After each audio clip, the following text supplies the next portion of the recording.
The bright glare of the detention cell illuminated Mark's face as he focused on a security briefing on his tablet. His weathered features were reflected in the glass, reminding him of the 15 years spent safeguarding the galaxy's most dangerous felons. Yet this mission felt unique. Subject: Princess Amara of Skenia, classified as a maximum security transport. Mark's eyes narrowed as he scrolled through the information, noting the extreme threat level. The cell door hissed open behind him, and Commander Isaac's precise footsteps echoed against the metallic walls. "Ready for the briefing?" Isaac's voice held the usual military sharpness. Mark squared his broad shoulders. "Let's get started." "She's not what you might expect," Isaac said, gesturing toward the observation window. Mark stepped forward, his breath hitching despite years of maintaining a stoic facade. The prisoner remained eerily still, her vibrant green skin glowing under the harsh lighting. Her flowing dark hair cascaded past her shoulders, contrasting sharply with the orange containment dress that clung to her form, clearly designed to distract. Quantum shackles held her wrists, and a silk gag covered her mouth, which he guessed was equally captivating. "This doesn't resemble our standard maximum security transport," Mark remarked, keeping his tone neutral. Isaac's lips tightened. "That's precisely what makes her dangerous. The Skinians excel in biochemical warfare, particularly their royal family. They can emit pheromones that cloud judgment and manipulate emotions. That dress isn't just a fashion statement. It's lined with suppressant technology."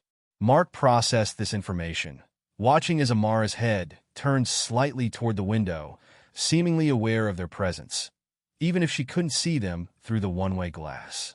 "Your mission is straightforward," Isaac continued. "Transport her to the Nexus 9 facility. No stops, no communication, no deviations.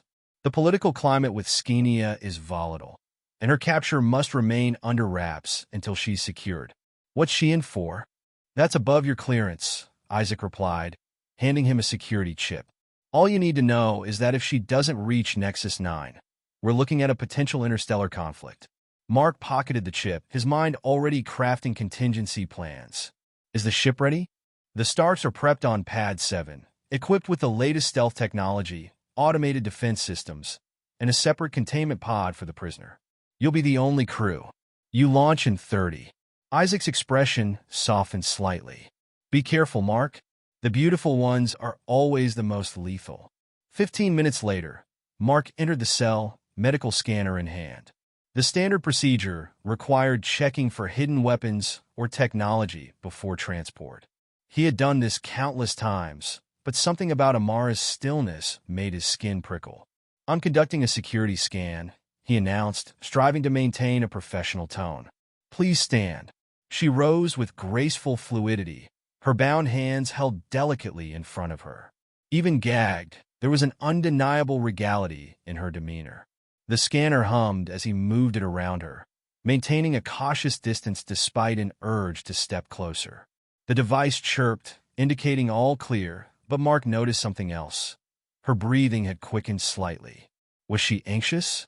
Plotting something? The possibilities nagged at him as he guided her through the detention center's corridors toward the launch pad. The Stark waited like a predatory creature, its sleek black hull absorbing the starlight. Mark led Amara up the ramp, observing how she studied her surroundings with keen intelligence, undeterred by her restraints. "This is your accommodation for the next 12 hours, he explained, securing her inside the state-of-the-art containment pod, which featured transparent aluminum walls and life support systems. It also contained enough suppressant technology to handle multiple Skinians. Mark hesitated before sealing the pod door, feeling an overwhelming urge to remove her gag, just to hear her voice.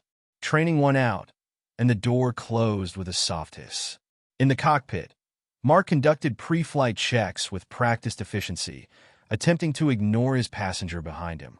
The engines roared to life, and soon they were breaking through the atmosphere, leaving the shimmering expanse of New Shanghai behind. For hours into the flight, Mark's training mingled with curiosity, causing him to check the pod's camera feed more often than he should have. Amara hadn't moved, maintaining perfect posture despite her restraints. There was something mesmerizing about her stillness, akin to a jungle cat waiting for the perfect moment to pounce.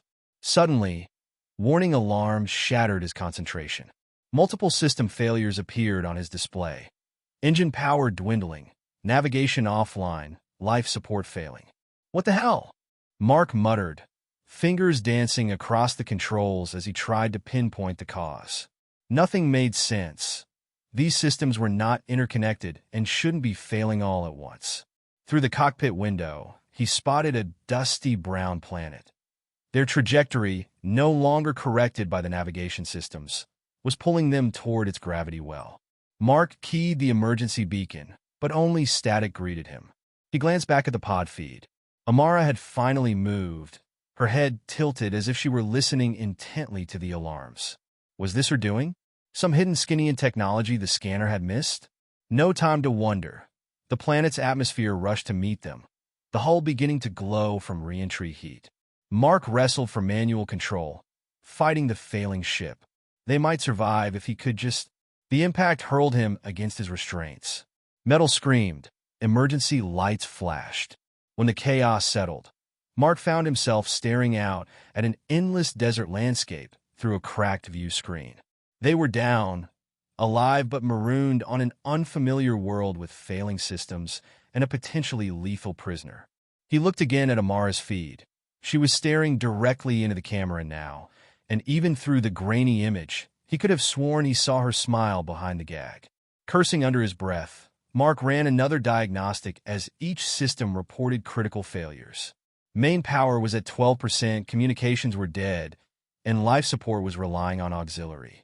Twin suns visible through the view screen cast harsh shadows across a landscape of rust-colored dunes and jagged rocks. A soft tapping sound drew his attention back to the pod feed. Amara had moved closer to the transparent wall, one delicate finger tapping a deliberate rhythm. Her emerald skin shimmered under the pod's stark lighting, and despite the gag, her eyes expressed clear intelligence. She wasn't panicking. If anything, she seemed almost amused. Not exactly a luxury cruise, is it, Princess? Mark muttered, more to himself than her. He checked the pod's environmental controls. They were still stable, but they'd need the main power restored within 6 hours to maintain them. The ship groaned as he made his way back to the containment area, emergency lighting casting everything in a blood-red hue. Amara's exotic features were sharply illuminated, and she followed his movements with unsettling eyes, gold irises with vertical pupils, like an elegant predator. Mark activated his wrist computer to scan the local environment. The atmosphere was thin but breathable. The temperature was plummeting with the setting sun. He glanced at Amara's form-fitting dress. That outfit's not exactly suitable for survival conditions. She raised an eyebrow, managing to appear sardonic even while bound and gagged. Don't give me that look. This isn't a pleasure cruise gone wrong. Mark checked the pod seals still intact. I need to assess damage and attempt repairs. You'll stay here. The ship lurched suddenly, metal shrieking as the deck tilted, and the vessel sank deeper into the sand. Mark caught himself against the pod wall, finding himself just inches from Amara. This close, he noticed faint patterns in her skin, like phosphorescent tattoos shifting just beneath the surface. He stepped back quickly, recalling Isaac's warning about pheromones. Right? Change of plans. The pod wasn't safe if the ship's structure was compromised. Protocol dictated he keep a distance from the prisoner, but it hadn't accounted for a crash landing in an alien desert. Mark weighed his options, studying Amara's composed expression. I'm moving you to the cargo hold, he decided. It's more stable, and I can seal it if necessary. He input his security code, and the pod door slid open with a hiss. Try anything, and I'll have to respond with appropriate force. Amara gave a slight nod, her movement graceful despite her restraints. As Mark guided her through the tilted corridors, he noticed how she adapted to the ship's awkward angle with dancer-like precision. The cargo hold was cramped but secure, stocked with emergency supplies and a separate environmental system. Sit, Mark ordered, indicating a cargo crate. She complied, crossing her legs elegantly, as if taking a throne rather than a makeshift seat in a crashed spaceship. He secured her restraints to a support beam, double-checking the quantum locks. I need to check the engine core. If you experience any distress, he paused, realizing how absurd it was to explain emergency procedures to a gagged prisoner. Just try not to die while I'm gone? Was there amusement flickering in those alien eyes? For the next hour, Mark crawled through access tunnels, discovering more bad news with each inspection. The quantum drive was completely dead, and power cells were cracked. Someone had sabotaged them. The failures were too precise, too coordinated to be accidental. When he returned to the cargo hold, he found Amara as he had left her, but her posture suggested she had been waiting for him. The suns had set, and the temperature was dropping rapidly, his breath fogged in the increasingly cold air. "Good news is, we're not about to explode," Mark announced, checking the cargo hold supplies. "Bad news is pretty much everything else is failing. We're looking at least 8 hours before enough power regenerates for basic repairs." He pulled out emergency blankets, tossing one over Amara's shoulders. She shifted slightly to allow it to settle around her, and something about the movement drew his attention to the elegant curve of her neck, the way the fabric highlighted her gracefulness. As the chilling desert air seeped into the cargo hold, Mark ran a hand through his disheveled hair, frustration gnawing at him. The ship's power situation was dire, and the tranquil atmosphere inside the cargo hold felt almost surreal against the backdrop of impending chaos outside. He could feel the weight of the situation pressing down on him. One wrong move, and they could be facing more than just mechanical failures. He glanced at Amara, who sat with an air of serene confidence, her emerald skin glowing even in the dim emergency lighting. Despite her restraints, there was a grace about her, a poised elegance that made Mark's chest tighten uncomfortably. He shook his head, dispelling the thoughts swirling in his mind. "Stay focused, Mark. I need to assess the power systems further," he muttered, forcing himself to look away from her. "I'll be back in a moment." He crawled back through the narrow access tunnel, each inch of movement requiring effort as he navigated the cramped space filled with emergency supplies and tangled wires. Every step echoed with the unsettling reminder of their predicament. If he didn't restore power soon, they would be stranded here indefinitely, vulnerable to whatever threats lurked in the desert beyond. As he reached the engine compartment, Mark switched on a flashlight, illuminating the dim, grimy space. The quantum drive sat ominously silent, the power cells cracked and sparking intermittently. He knelt beside it, grim determination etched on his face. "I need to find a way to fix this." Hours slipped away as he meticulously examined the damage. It became clear that the sabotage had been expertly executed. There was no way a random malfunction could have caused this level of destruction. He couldn't shake the feeling that they were being watched, that someone out there was waiting for the right moment to strike. "Think, Mark," he muttered to himself, recalling Isaac's earlier warning about the dangers of underestimating the Skinians. If they sent her here, they must have anticipated a rescue attempt. Back in the cargo hold, Amara had moved closer to the wall, her fingers rhythmically tapping against the metal surface. As if sensing his gaze, she turned her head to him, her expression unreadable behind the gag. "What are you doing?" he asked, his voice firm, though curiosity edged through. Amara's eyes sparkled with something akin to mischief, and she tilted her head as if inviting him to decipher her intentions. With a sigh, Mark returned to the cargo hold, determined to keep a clear line of communication, even if it was one-sided. "Look, I'm not your enemy here. I'm trying to keep us both alive. Just stay calm." In response, Amara leaned back against the wall, maintaining her poised demeanor, her emerald skin shimmering subtly with each movement. There was something captivating about her, even bound and gagged. Mark chastised himself. He had a job to do, and he couldn't afford to lose focus. He decided to take a moment to gather his thoughts. "Let's say I managed to restore power," he mused aloud, pacing the tight space. "What happens next? I can't just fly out of here with you on board." Amara's gaze never wavered, her eyes locking onto his with an intensity that made him uneasy. It felt like she was silently judging him, assessing every facet of his determination. "Do you understand the gravity of this situation?" he continued, frustration spilling over. If I can't get us back to Nexus 9, we could both be in serious trouble. I'm just a guard. I'm not equipped to deal with a diplomatic crisis. A flicker of understanding passed over her features, and for a brief moment, he thought he saw sympathy there. Was it possible that she understood the precariousness of their situation? That she felt some shared weight in the dire straits they found themselves in? Mark turned away, pushing the thoughts aside. I need to get back to work. He knelt beside the engine, gathering tools and equipment to attempt a repair. Just as he began tinkering with the damaged power cells, the ship shuddered violently, rattling the walls around him.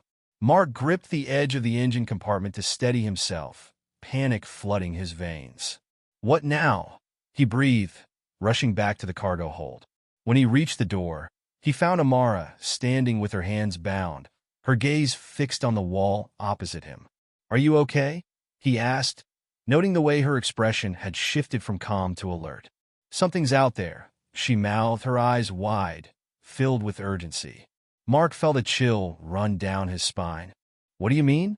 Before she could respond, a loud thud resonated through the ship, shaking it on its base.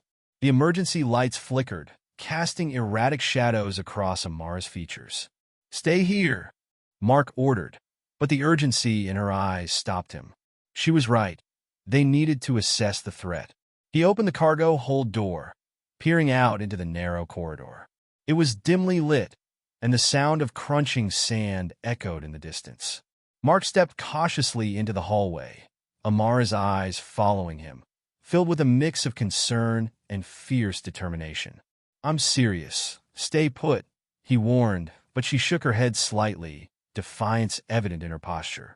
Together, they crept toward the cockpit, Mark's heart pounding in his chest. As they moved, he couldn't help but feel the tension building between them. It was as if the very air crackled with unspoken energy, an awareness that they were two pieces of a puzzle that didn't quite fit but had been thrust together by circumstance. Reaching the cockpit, Mark peered through the view screen, his breath hitching at the sight before him. Shadows flitted across the landscape, moving with unnatural speed. A group of figures in dark, armored suits were scanning the wreckage of the Stark, their movements precise and purposeful. "They're here," he whispered, realizing the danger they were in. "Who are they?" Amara asked, her voice barely above a whisper, filled with anxiety. "Probably Skinnians," he replied, barely concealing his dread. "They've come to check on you?" Amara's expression shifted, resolve hardening in her eyes. "We can't let them take me." Mark's instincts kicked in. "We need to find a way to defend ourselves. If they realize we're alive, then let's not give them the chance." She cut him off, her voice steady, even as her eyes flickered with fear. In that moment, he saw her true strength, the fierce determination that lay beneath her regal exterior. "All right," Mark conceded, "we need to move quickly. Let's get to the emergency supplies and figure out our next step." Together, they returned to the cargo hold, where Mark rummaged through the supplies, grabbing what little he could find, a handheld laser, emergency rations, and a few basic survival tools. He turned to Amara, who had shifted her posture, becoming an embodiment of focus and strength, ready to face whatever came next. "I don't know what you're capable of," Mark admitted, meeting her gaze, "but I need to know that we can trust each other if we're going to get out of this." Amara nodded, determination etched into her features. "You have my word. I'm not going to let them take me without a fight." As they prepared for the confrontation outside, Mark felt a flicker of hope spark within him. They might have been thrown together by circumstance, but in this moment, they were united by a shared purpose. The stakes were high, but together, they just might stand a chance against the approaching threat. The air in the cargo hold felt thick with anticipation as Mark and Amara geared up for the inevitable confrontation. Every sound outside echoed like a countdown, a reminder that time was slipping away. He glanced at her, noting the determination set in her emerald eyes. "Are you ready?" he asked, tightening the strap on the laser, trying to keep his voice steady despite the tension. Amara nodded, her resolve unwavering. "Let's do this." They stepped toward the cargo hold door, where shadows flitted just beyond the cracked view screen. Mark took a deep breath, pushing aside the anxiety clawing at his chest. Focus. He could do this. Mark opened the door slowly, the hinges creaking ominously. The corridor lay before them, the dim emergency lighting casting long shadows. He peered down the passage, where muffled voices echoed. The figures outside were closer than he had anticipated, their movements quick and purposeful. "Stay behind me," Mark instructed, raising the laser as they crept down the corridor. Amara fell and stepped beside him, her posture poised, ready for anything. As they reached the cockpit, Mark gestured for Amara to take cover behind the control panel. He followed, keeping low, and together they scanned the area. The cockpit's view screen offered a panoramic view of the desolate landscape, where the encroaching figures moved with precision, searching for signs of life. "There are at least 5 of them," Mark whispered, squinting to get a better look. "They're armed. If they find us—" "They won't," Amara interrupted, her voice firm. "We can outsmart them." Mark studied her for a moment, impressed by her calm demeanor. "What do you have in mind?" Amara leaned closer, her voice dropping to a conspiratorial whisper. "We create a diversion. If we can lead them away from the ship, we might have a chance to escape." Mark felt a rush of adrenaline at her suggestion. "How do you propose we do that?" "There are emergency flares in the supplies. If we set them off at the far side of the ship, it should draw their attention," she replied, her eyes alight with determination. "All right, let's get to it," Mark said, feeling a spark of hope. "I'll cover you while you grab the flares." They moved back into the cargo hold, where Mark quickly located the emergency supplies. He pulled out a couple of flares, handing one to Amara. "This should do it. Just light it and throw it far enough to distract them." As she took the flare, their fingers brushed against each other, and a jolt of electricity coursed through him. Mark quickly stepped back, shaking his head. "Focus on the mission." Amara lit the flare, the bright orange flame casting flickering shadows around them. "On my mark," she said, her voice steady, eyes locked on the door. Mark nodded, heart racing. 3, 2, 1, now." Amara threw the flare toward the far end of the cargo hold, where it ignited with a loud whoosh, illuminating the area in bright light. The fireball shot into the distance, igniting a series of crates and sending bright sparks flying into the air. "Let's move," Mark shouted, leading the way back into the corridor. They dashed through the narrow passage, their hearts pounding in unison as they reached the rear hatch of the ship. Mark peered out, spotting the figures shifting their focus toward the flare's brilliant light. Their silhouettes moved in the direction of the explosion, drawn like moths to a flame. "Now's our chance," he urged, glancing back at Amara, who stood poised and ready. "Let's go," she replied, her voice fierce. They slipped through the hatch, landing on the hot desert sand. The sky was painted in hues of red and gold, the twin suns dipping below the horizon. Mark looked back at the ship, now fully engulfed in chaos, flames licking at the sides as the figures rushed to investigate. "Stay low," he said, leading Amara into the shadows cast by the wreckage. They moved cautiously, navigating the jagged terrain, scanning the horizon for any signs of a safe route. "What now?" Amara asked, her voice steady, but Mark could sense the urgency beneath it. "Head toward the ridge over there." He pointed to a rocky outcrop in the distance, casting a long shadow against the dying light. "If we can get high ground, we might be able to see where we are and how to get out of here."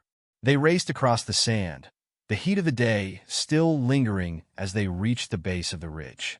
Mark climbed quickly, glancing back to ensure Amara was close behind.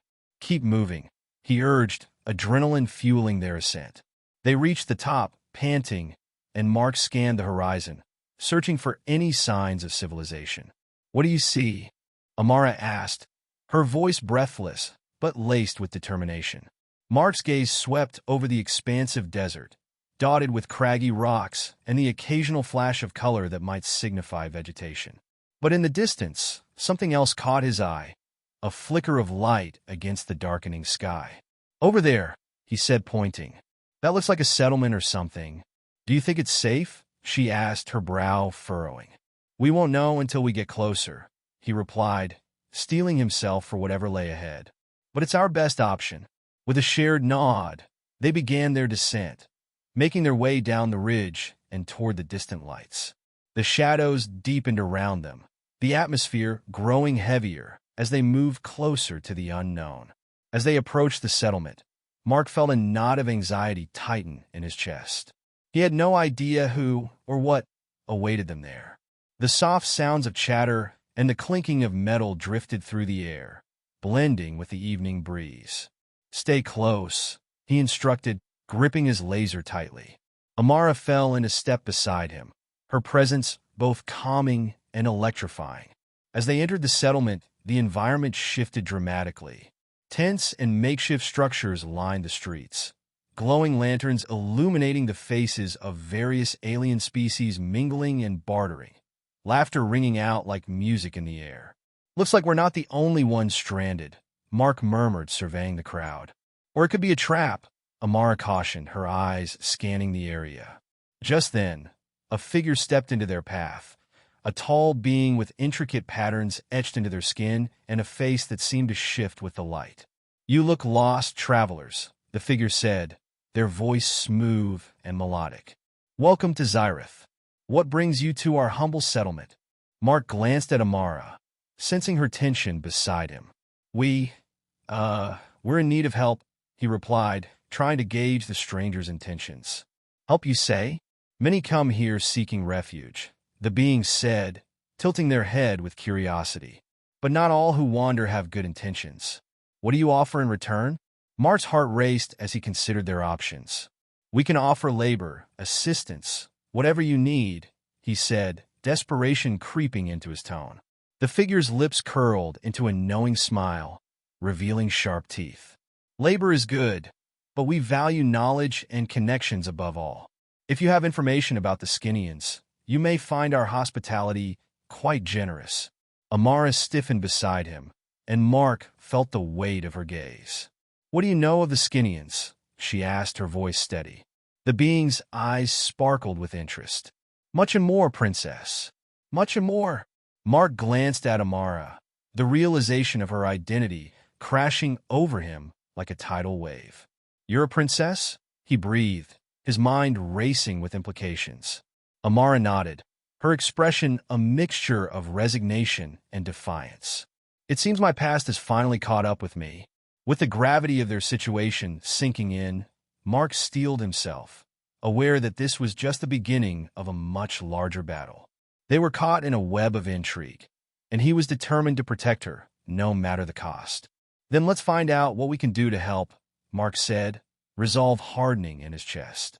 They were deeper into this than they'd ever intended, but together, they would face whatever came next. The atmosphere inside the settlement was vibrant and charged with energy. Mark felt the weight of Amara's identity pressing down on him like a thick fog. They were no longer just two lost souls in a desert. They were embroiled in something much more significant. The tall figure regarded them with curiosity, an enigmatic smile playing on their lips. "Follow me," they instructed, turning on their heel and leading the way through the bustling marketplace. As they navigated the narrow paths between tents and stalls, Mark's senses heightened. Vendors hawked wares, vibrant textiles billowed in the gentle breeze, and various alien species moved about, their voices blending into a harmonious hum. He could feel Amara's presence beside him, a comforting reminder of their shared mission. "Why didn't you tell me you were a princess?" he whispered, keeping his voice low as they followed the figure. Amara cast a sideways glance at him, her expression resolute. "I didn't want to complicate things. My title is just a target on my back. But it changes everything," Mark replied, his brow furrowing. "We need to leverage your status to get the help we need, or it could put us in more danger," she countered, her voice barely above a murmur. They reached a large tent adorned with glowing lanterns and intricate patterns, clearly a hub of activity. Inside, a gathering of diverse beings sat around a low table, discussing animatedly. The leader of the settlement gestured for them to enter, and Mark felt Amara's grip tighten on his arm. "Welcome, travelers," said the leader, their skin shifting colors like a hologram. "I am Zyrath, the keeper of Zyrath. I sense you have much to share." Mark exchanged a glance with Amara before stepping forward. We're looking for information and aid. We've just crash-landed and they're hunting for her," Amara finished, stepping into the light with confidence. "I am Princess Amara of Skenia. My capture would mean disaster for my people." The room fell silent, all eyes fixed on her. A ripple of surprise coursed through the group, followed by hushed whispers. Zyra leaned back, studying her closely. "A royal in our midst.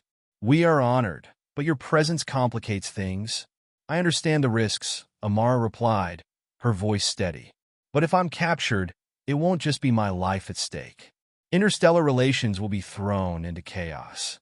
Zyra nodded thoughtfully, the colors of their skin shifting to a calming blue. "The Skinians are dangerous, and your presence here will attract them. We must decide quickly how to proceed." Mark felt the tension in the air as he stepped closer to Amara, his instincts on high alert. "We need a way to get off this planet. If we stay here, we're sitting ducks." A grizzled warrior at the table interjected, his voice gruff. "We have resources, but you'll need to prove your worth. There are factions in Zyrath who may not be so welcoming to a Skinian royal." "Let me guess, you want us to go on some sort of mission?" Mark said, crossing his arms.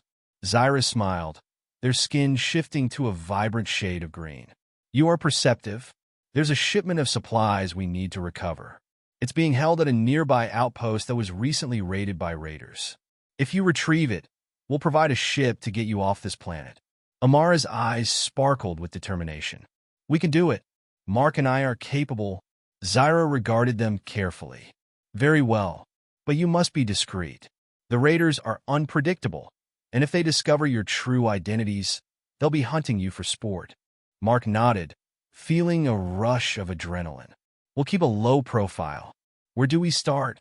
Zyra stood, their forms shimmering as they moved toward a nearby map spread across the table. "The outpost is located 2 clicks west of here, in the Badlands. It's treacherous terrain, filled with natural obstacles and hostile wildlife. You'll need to be prepared. Do you have any supplies for us?" Amara asked, scanning the map with keen interest. "Only what we can spare," Zyra replied, motioning for a nearby attendant to gather equipment. "You'll need weapons, rations, and a way to navigate the Badlands." As the attendant began assembling their gear, Mark's mind raced with thoughts of what lay ahead. This wasn't just about survival. They were on a mission, and he couldn't shake the feeling that their fates were becoming intertwined.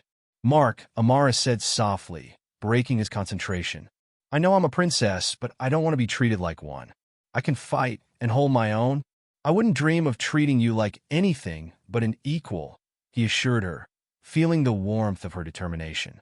"We'll face this together." The attendant returned, handing them each a compact laser and a few energy packs. Mark checked the weight of the weapon in his hand, feeling the familiar comfort of its design.